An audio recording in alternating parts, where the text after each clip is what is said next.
Good morning, everyone, to those in Kenya. Good afternoon, good evening to those watching us from other places around the globe. Happy to have you all here. For the guys that will be watching this through TikTok, again, happy to have you. Thank you for the many likes and following that we continue to receive from that side. Like we mentioned when we started the channel, we'll be speaking largely about, the channel is about uncurated information and content. So basically that's why one day you wake up and you'll find conversations around our passions, be it cycling, playing football or running, or football banter. Speaking about football banter, Manu guys, it was just by sheer luck that you guys won that game. As we all know, Fulham should have won the game. They had a goal denied, and you know that what does that to the team's motivation. But overall, good game from your side. But that should serve as a reminder that you guys are not as good as you think. Back to the conversation. Yes, when we started the year, we spoke about a lot of changes that will be happening. One of them, again, around curated content was we'll be speaking about everything, and one of the topics that I wanted to speak about today is about health, and not just any health but children's health. And I'm passionate especially when it comes to the well-being of children. And what I just want to touch on today briefly is on the controversial discussion, which is screen time. Should kids have screen time or they shouldn't have screen time? I think that's one of the biggest discussions that we should have. And there has been controversies, especially with the modern parents who are choosing devices over the conventional ways of parenting. And I know I'll get into trouble by saying this, but I think I had to call it out. We are seeing a generation whereby children as young as 2 or 3 are being introduced into devices, into the world of devices, screen time and all that. And parents are taking joy in seeing that their kids are actually able to operate these devices. And I think it gets even worse when these children get to that point where they're able to use the devices by themselves, so which means they do not even need you around. So it creates an autonomy on your side, on their side, and they're able to just go through stuff. But I think what I want to call out is, it's okay, it's your children, you have the right to raise them the way you want to raise them. But one of the key things that we actually need to discuss today is around the effects that these screen times are having on these children. And I'll talk about the 2 segments in terms of age groups. So I'll speak about the 1 to say 3, and then now the ones that are going to school between 5 and say preteens around 13, 14 there. So studies have shown out there that honestly screen time is not good for children. We all know that. We just ignore it. We just are yet to be shown data that proves that screen time is not good for children. We all, and you can get these data online at your convenience. We know that there are 4 functions of the brain that are affected by prolonged screen time. And that is, one of them is the, the cerebral cortex. So basically, the studies have shown that with increased usage, there's a thinning of that part of the brain, and that part of the brain is responsible for the cognitive development of the children. And that's why you're currently seeing a situation whereby children as old as 4, and allow me to use the word old, children as old as 4 are not able to speak well. And this is because one of the key things that are important, especially when it comes to the cognitive development of the children, is the aspect of conversations. And by conversations, there's a reason why the first language that a child learns is called mother tongue. Nowadays, I don't know what that means, but it could be Kiswahili, it could be the native language and all that. But there has been a close linkage in terms of the conversation that the parents have with their children that ultimately becomes their language. Right now, we're having situations whereby these children are largely on screens. So screens provide them with the visual stimulation, but there's no cognitive aspect of it. They're not speaking to anyone. They're just navigating through the screens. The other part is the prefrontal context, which is basically the front part of the brain. So basically, it becomes overstimulated, especially as children spend a lot of time on the screen. This is the part of the brain that is responsible for aspects such as focus and impulse control. So how long are children able to maintain the same task, and how do they handle that task again when it's taken away from them?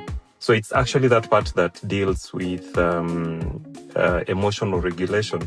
You're seeing also a trend whereby children are becoming so agitated by small issues. They'll throw tantrums, they will cry, they will nudge their parents, especially when screens are involved, if they're taken away from them.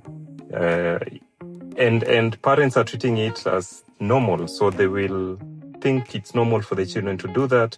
Again, it's your children, you can raise them the way they want, but you need to really address the main cause of that. And it is that overstimulation of that front part of the brain that is actually resulting to this.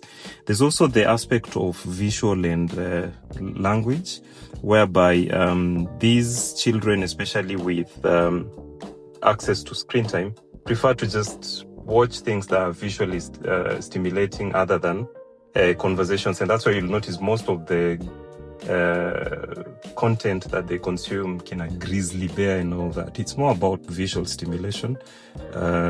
Not a lot goes into conversations and all that, and that really affects these children. There's also now the aspect of the blue screen that really we all know about the blue screen. It affects sleep patterns. So for parents who allow their children to use their screens on a daily basis, it's important that 2 to 3 hours before bedtime, ensure that these kids do not have access to the screens, because that ultimately affects their sleeping patterns. And if you want them to sleep well, you definitely want them to sleep early. You want them to go to bed being able to focus as they sleep, so that they do not have interruptions. I will speak about the importance of sleep in the second part. So this was part 1. Let's head to part 2. Well, we can all agree that everyone needs a good sleep, and without a good sleep, definitely even you as an adult, you'll definitely be affected. So a few of the key aspects of the importance of a sleep is, I think one of the most critical one is on the aspect of emotion and behavior regulation. Studies have shown that well-rested kids are basically happy kids. They're willing to play with other kids very well. They are able to monitor and manage their reactions and emotions. So rarely will they be shouting and yelling, fighting with other children. But the opposite in terms of sleep-deprived kids will definitely be hyperactive. They'll be highly irritable. And also you'll see close connections with ADHD, especially when it comes to these kids. We also have the aspect of cognitive functioning and learning. So basically, it's been shown that children need to sleep to be able to process the new information that they consume during the day. So the aspect of just consolidating that information, the memories, and the new things that they learn during the day need sleep for that to be able to happen. So if kids learn and they do not sleep long enough, they will definitely perform worse when it comes to the same learning being done by children that are sleeping more, because they basically have time to process that information and consolidate it into memories.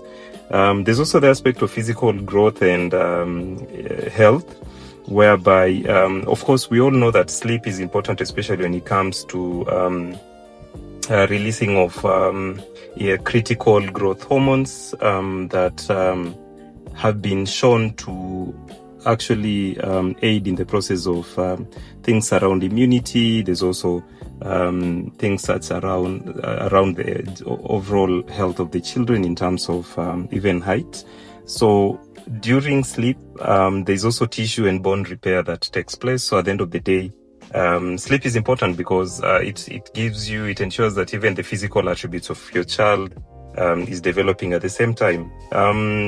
In terms of the recommended time for sleep, I don't know about infants, honestly, but I think preschoolers at around 3 to 5 years, they need about 10 hours to even 12 hours of sleep.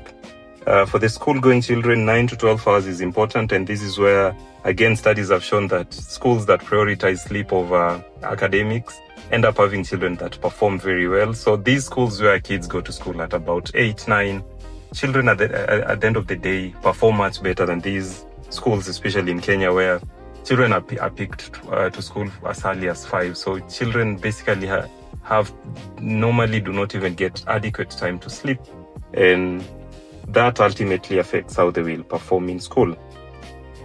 So how do we go then about this conversation on screen time? So I think the most important aspect of this conversation goes into you as a parent, because yes, we understand currently we have a situation whereby we have busy moms, busy dads who have to multitask, and the easiest way is to have your screen around you as you cook, as you finish work. And I know a lot of you are guilty when it comes to this. But again, we've been told that we all know about secondary smoking and how it affects the other people more than it affects the smoker. So again, with screen time, it's basically the same thing. If your children see you consuming a lot of time on your screens, they pick the same, and it affects them even more because, they are children. Most of the parents right now, especially I'm talking to millennial parents, you grew up without screens, so the effects to you are not as bad as it is to the Gen Zs. And that's why there have been conversations about the workplace ethics and inability for Gen Zs to do certain tasks, especially repetitive, hard tasks, because they grew within that period where we had a lot of internet penetration coming into Africa, going across and all that.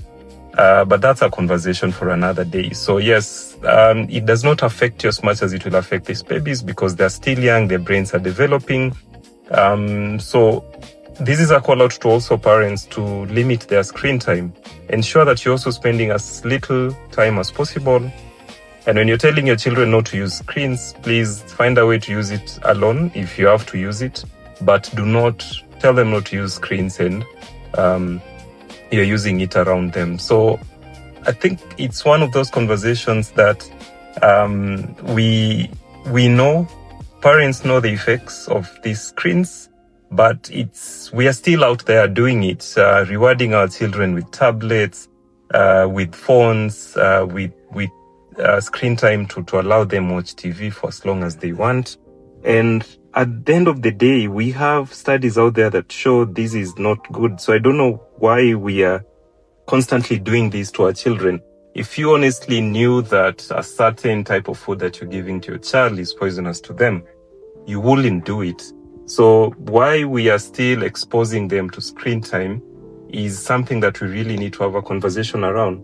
And this is not just about phones and tablets. It's also the TV they get to watch. What are they watching on the screens? How much time do they have to do this? Because even if you take phones away from these kids during the week, but you give them access to the TV the whole day, especially in the afternoon, in the evening after they come from school, it's still the same thing. They're still being exposed. And even worse right now is a lot of schools have moved their focus to digital literacy, and there's a huge transition to this, especially during COVID and all that. So you find a situation whereby your child spends about 5 hours in school learning on tablets and computers and all that. So think of that exposure, and then they come back at home, they do the same thing on the TV, they do the same on the tablet. So basically their lives are just around screens and all that. So I think this is also a call to schools to, yes, digital literacy is good. There are aspects of digital literacy that is very important to children, especially when it comes to learning sciences, mathematics and all that. But let's not replace the normal teaching, conventional paper and pen learning with digital screens, because that really kills on the aspect of engagement. It kills on the aspect of interaction that is very important for any type of human being, and especially for the mental health and well-being of our children. So let's be intentional parents, guardians, uncles and aunties out there. Let's protect these little ones. Let's protect their fragile minds. Let's ensure that they are able to really grow like children are supposed to grow. Let's not rush them. Yeah. So yeah, this is what I wanted to share with you. I don't think I'll need to do a part 3. Probably it will be around a different conversation, but yeah, that's what I wanted to share with you. Happy to get insights from your perspective. If you have a different experience, we can collaborate. Happy to also learn from your perspective. Happy to try new tips that are working from your end. And yes, just happy to share information with you. So for those that are on YouTube, please comment, like, share, and subscribe. Someone may need to get access to this information. For those that will be watching these on other platforms, including IG, TikTok, please continue following, like, and share. So that we keep the conversation going. Those interactions fuel us. They give us the energy to research. They give us the energy to prepare this content as much as we're on the move. They give us the energy to just come here and give you more information, share with you, whether it's from a learning perspective or an entertainment perspective. So yeah, that is what I wanted to share with you today. So take good care of yourself out there, and peace out. Bye.